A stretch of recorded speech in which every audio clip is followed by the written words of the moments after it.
തീരുമാനിച്ചിട്ടുണ്ട്. നവംബർ മാസം 10-ാം തീയതിക്കും 15-ാം തീയതിക്കും ഇടയിലുള്ള കാലയളവിൽ ഈ ശബരിമല സംരക്ഷണ സംഗമം തിരഞ്ഞെടുക്കപ്പെട്ട 25 കേന്ദ്രങ്ങളിൽ ആയിരക്കണക്കിന് അയ്യപ്പ വിശ്വാസികൾ പങ്കെടുക്കുന്ന വലിയ സംഗമമാണ് പാർട്ടി ആലോചിച്ചിട്ടുള്ളത്. അത് നവംബർ 10-നും 15-നും ഇടയിൽ ഈ ശബരിമല സംരക്ഷണ സംഗമം സംഘടിപ്പിക്കാൻ വേണ്ടി പാർട്ടി ആലോചിച്ചിട്ടുണ്ട്. അതിനുശേഷം വിപുലമായിട്ടുള്ള ദൃഢസമ്പർക്കം പൂർത്തിയാക്കി 20-ാം തീയതിയോടുകൂടി 1 കോടി ഒപ്പുകൾ സമാഹരിക്കാൻ സാധിക്കും എന്നുള്ളതാണ് ഞങ്ങൾ ആലോചിച്ചിട്ടുള്ളത്. അതിനുശേഷം ആ നിവേദനം ബഹുമാനപ്പെട്ട പ്രധാനമന്ത്രിക്ക് സമർപ്പിക്കണം എന്നുമാണ് നിശ്ചയിക്കുന്നത്. ആ സ്ത്രീ പ്രവേശനവുമായി ബന്ധപ്പെട്ട് വിവാദം നടക്കുന്ന സന്ദർഭത്തിലെല്ലാം മുഖ്യമന്ത്രിക്ക് വേണ്ടി സംസാരിച്ചത് മുഴുവൻ എൻ വാസുവായിരുന്നു. ഇടക്ക് പത്മകുമാറിന് ചില ചാഞ്ചാട്ടം വന്നപ്പോ മുഖ്യമന്ത്രിക്ക് വേണ്ടി സംസാരിച്ചത് എൻ വാസുവാണ്. അപ്പൊ എല്ലാവർക്കും അറിയാം എൻ വാസുവിന്റെ ഗോഡ്ഫാദർ മുഖ്യമന്ത്രിയാണ്, CPM നേതാക്കന്മാരാണ്. അപ്പൊ സ്വാഭാവികമായിട്ടും എൻ വാസുവിന് കാര്യം ചെയ്യുമ്പോൾ അത് ഇവരാരും അറിയാതെ ചെയ്യില്ല. അപ്പോൾ എൻ വാസു എന്നുള്ളത് ഒരു ഇരയാണ്, അത് മറ്റു പലരിലേക്കുള്ള പാലമാണ്. എൻ വാസു അറസ്റ്റ് ചെയ്യപ്പെട്ടാൽ അന്വേഷണം അദ്ദേഹത്തിന്റെ ഗോഡ്ഫാദർമാരിലേക്ക് ഈ SIT-യുടെ അന്വേഷണത്തിന്റെ ഭാഗമായിട്ടാണ് ഈ അന്താരാഷ്ട്ര ബന്ധമടക്കം സംശയിക്കുന്ന തരത്തിലേക്ക് എത്തിയിരിക്കുന്നത്. അതേ SIT-യെ തന്നെയാണ് നിങ്ങൾ സംശയം ചെയ്യുന്നത്. അതും ഹൈക്കോടതിയുടെ അന്വേഷണം അല്ലെങ്കിൽ ഹൈക്കോടതിയുടെ മേൽനോട്ടം നടത്തുന്ന അന്വേഷണത്തെ എന്തുകൊണ്ടാണ്? ഞാൻ SIT-യെ സംശയം ഒരു നിർത്തിയിട്ടില്ല. SIT-യുടെ അന്വേഷണം സംശയകരമാണ് എന്നൊന്നും ഞങ്ങൾ പറഞ്ഞിട്ടില്ല. ഞാൻ പറഞ്ഞത് SIT-ക്ക് പരിമിതികളുണ്ട് എന്ന്. പരിമിതികൾ എന്നുള്ള വാക്കും സംശയവും രണ്ടും രണ്ടാണ്. ആ പരിമിതികൾ എന്ന് പറയുന്നത് ഒരു കണ്ടെത്തൽ നടത്തിയാൽ പോലും ആക്ഷനിലേക്ക് നീങ്ങാൻ SIT-ക്ക് പരിമിതികളുണ്ട്. ആ പരിമിതിയാണ് ഇപ്പൊ എൻ വാസുവിന്റെ കാര്യത്തിൽ കണ്ടത്. കാരണം ഈ അവിടുത്തെ എൻ വാസുവിന്റെ കൂടെ ഉണ്ടായിരുന്ന ഉദ്യോഗസ്ഥനെ അറസ്റ്റ് ചെയ്യാൻ ഒരു ബുദ്ധിമുട്ടുണ്ടായിരുന്നില്ല. അദ്ദേഹത്തിന്റെ മൊഴിയുടെ അടിസ്ഥാനത്തിൽ എന്തുകൊണ്ടാണ് എൻ വാസുവിനെ അറസ്റ്റ് ചെയ്തത്, ചോദ്യം ചെയ്തിട്ടുണ്ടായിരുന്നത്? അദ്ദേഹം 3ാമത്തെ പ്രതിയാണല്ലോ. 3ാമത്തെ പ്രതി 4ാം പ്രതിയെ അറസ്റ്റ് ചെയ്തിട്ടുണ്ട്. എന്തുകൊണ്ടാണ് 3ാം പ്രതി അറസ്റ്റ് ചെയ്തത്? അപ്പൊ അവിടെയാണ് ഞാൻ പറഞ്ഞത് SIT-ക്ക് ചില പരിമിതികളുണ്ട്. ആ പരിമിതിയുടെ അടിസ്ഥാനത്തിലാണ് ഞങ്ങൾ ഒരു കുറച്ചുകൂടി നിഷ്പക്ഷമായ സ്വതന്ത്രമായ അന്വേഷണം ഈ കാലത്ത് ഞങ്ങൾ ആവശ്യപ്പെടുന്നു. വലിയ കൊള്ളയാണ് ദേവസ്വം ബോർഡുകളുടെ നേതൃത്വത്തിൽ നടക്കുന്നത്. ദേവസ്വം ബോർഡ് എന്ന് പറയുന്നത് ഒരു കൊള്ള സംഘമായിട്ട് കേരളത്തിൽ മാറിയിട്ടുണ്ട്. എല്ലാ ദേവസ്വം ബോർഡുകൾക്ക് കീഴിൽ, അത് തിരുവിതാംകൂർ ദേവസ്വം ബോർഡായാലും കൊച്ചി ദേവസ്വം ബോർഡായാലും മലബാർ ദേവസ്വം ബോർഡായാലും ഈ ദേവസ്വം ബോർഡുകൾക്ക് കീഴിൽ നടക്കുന്ന വലിയ അഴിമതികൾ, ക്ഷേത്രത്തിന്റെ സ്വത്തുക്കളെല്ലാം അടിച്ചോണ്ടു പോവുകയാണ്. അതിപ്പോ എത്രയോ വാർത്തകൾ ഓരോ ദിവസവും പുറത്തു വരികയാണ്. എന്തുകൊണ്ടാണ് ഹിന്ദു ക്ഷേത്രങ്ങൾ ഇങ്ങനെ ഈ കൊള്ളയടിക്കാനുള്ള കേന്ദ്രങ്ങളായി മാറുന്നത്? അതുകൊണ്ടാണ് ഞങ്ങൾ നേരത്തെ പറഞ്ഞത് ഈ ദേവസ്വം ബോർഡ് പിരിച്ചുവിടണം. ക്ഷേത്രത്തിന്റെ ഭരണം ഭക്തന്മാരെയാണ് ഏൽപ്പിക്കേണ്ടത്. പുതിയ നിയമനിർമ്മാണം ആവശ്യമാണ് ആ കാര്യത്തിൽ.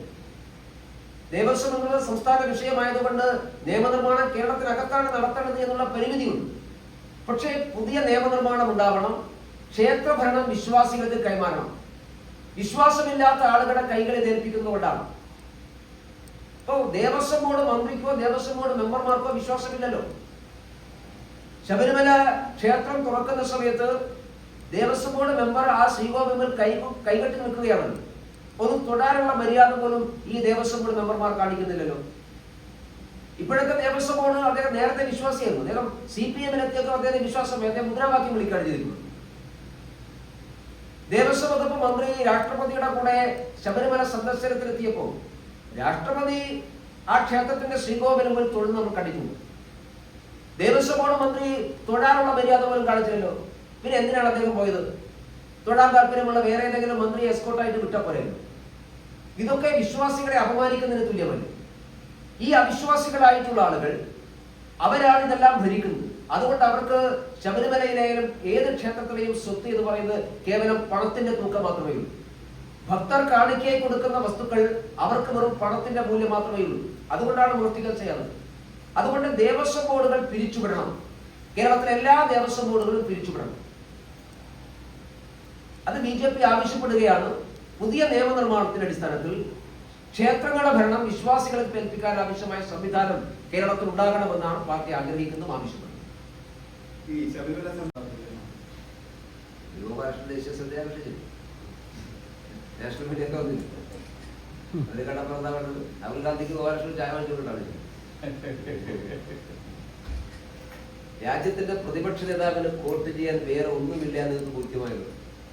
ഈ ഗോപാലകൃഷ്ണൻ ഏത് കോൺടെസ്റ്റിലാണ്, കേരളത്തിലാണല്ലോ അദ്ദേഹം സംസാരിച്ചത്, ഏത് കോൺടെസ്റ്റിലാണ് സംസാരിച്ചത് എന്ന് അറിയാം, എല്ലാവർക്കും അറിയാം. രാഹുൽ ഗാന്ധിയെ പോലെയുള്ള രാജ്യത്തിന്റെ പ്രതിപക്ഷ നേതാവിന് മറ്റൊന്നും വോട്ട് ചെയ്യാനില്ല എന്നത് ബോധ്യമായി. ഹരിയാന മുഖ്യമന്ത്രി ഞങ്ങൾക്ക് ജയിക്കാൻ അറിയാമോ? പിന്നെ ജയിക്കാൻ അറിയാം, തോക്കാനാണ് ഞങ്ങൾ മത്സരിക്കുന്നത്. ഞങ്ങൾ ജയിക്കാൻ അറിയാറില്ല, ഞങ്ങൾക്ക് ജയിക്കാൻ, കേരളത്തിൽ ജയിക്കാൻ അറിയാം, ഞങ്ങൾ ജയിക്കാൻ വേണ്ടി മത്സരിക്കുന്നു. ജയിക്കാൻ സംവിധാനം പാർട്ടിയിലുണ്ടല്ലോ. ജയിക്കാൻ സംവിധാനം പാർട്ടി മിഷൻ ചെയ്യുന്നു, ഞങ്ങൾ അത് ഉപയോഗിച്ചല്ലേ ജയിക്കുന്നത്.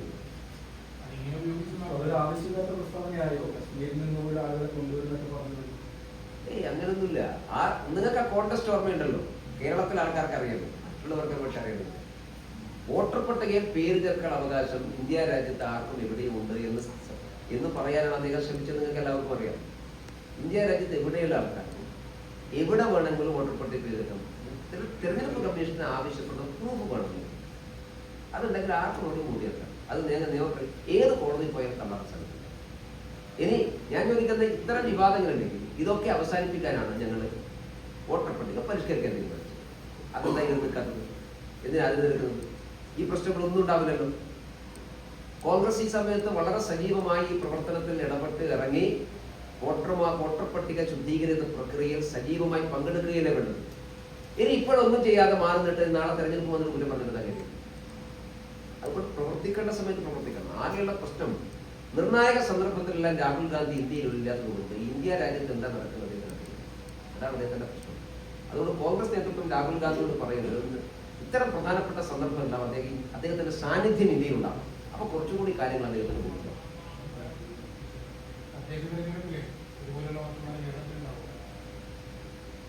ഉണ്ട് എന്നാണല്ലോ വീഡിയോ പറയുന്നത്. ഞങ്ങൾ പരാതി കൊടുത്തിട്ടുണ്ട്. കോഴിക്കോട് നഗരത്തിൽ തന്നെ ഉണ്ടല്ലോ അങ്ങനെ വോട്ടർ പട്ടികയിൽ ക്രമക്കേട് ഉണ്ടാവും.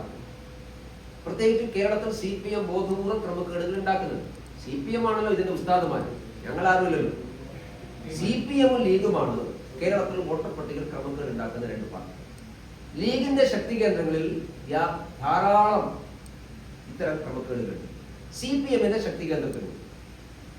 അത് തിരുത്താനുള്ള സന്ദർഭമാണ്. അത് തിരുത്താനാണ് ഈ വോട്ടർ പട്ടിക പരിഷ്കരണം. മറ്റ് സംസ്ഥാനങ്ങളിലെ വോട്ടർമാരെ ഇവിടെ വന്ന് ചേർക്കുന്നതുമായ പ്രശ്നമില്ല. മറ്റ് സംസ്ഥാനങ്ങളിലെ വോട്ടർമാർ ഇപ്പൊ തന്നെ കേരളത്തിലെ വോട്ടർ പട്ടികയിലുണ്ടല്ലോ. ബംഗാളികളൊക്കെ ഉണ്ടല്ലോ, അവർ വോട്ടർ പട്ടികയിലുണ്ടല്ലോ. എത്ര ബംഗാളികളാണ്? പെരുമ്പാവൂരിൽ ഒരു ബൂത്ത് മുഴുവൻ ബംഗാളികൾ.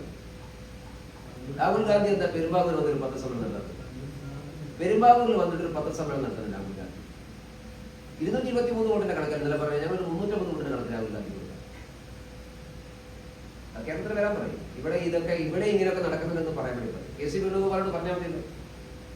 അതെല്ലാം പരിഹരിക്കാനാണ് തീവ്ര പരിഷ്കരണ വോട്ടർ പട്ടികയിൽ നടത്താൻ തീരുമാനിച്ചത്. അതിനോട് സഹകരിക്കുകയാണ് കോൺഗ്രസ് ചെയ്യുന്നത്. അതിനോട് സഹകരിച്ചാൽ ഈ പരാതികളെല്ലാം പരിഹരിക്കപ്പെടും. എല്ലാ പരാതികളും പരിഹരിക്കപ്പെടും. കാരണം റെസിഡൻഷ്യൽ പ്രൂഫുള്ള ആളുകൾക്ക് മാത്രമേ വോട്ടർ പട്ടികയിൽ ഇടം കണ്ടെത്താൻ സാധിക്കുകയുള്ളൂ. അത് BLOമാർ സാക്ഷ്യപ്പെടുത്തണം. BLOമാർ എന്ന് പറയുന്നത് സർക്കാർ ഉദ്യോഗസ്ഥന്മാരാണ്. അവർ സാക്ഷ്യപ്പെടുത്തണം. അതിനേക്കാൾ വലിയ സുതാര്യത എന്താ ഉള്ളത്?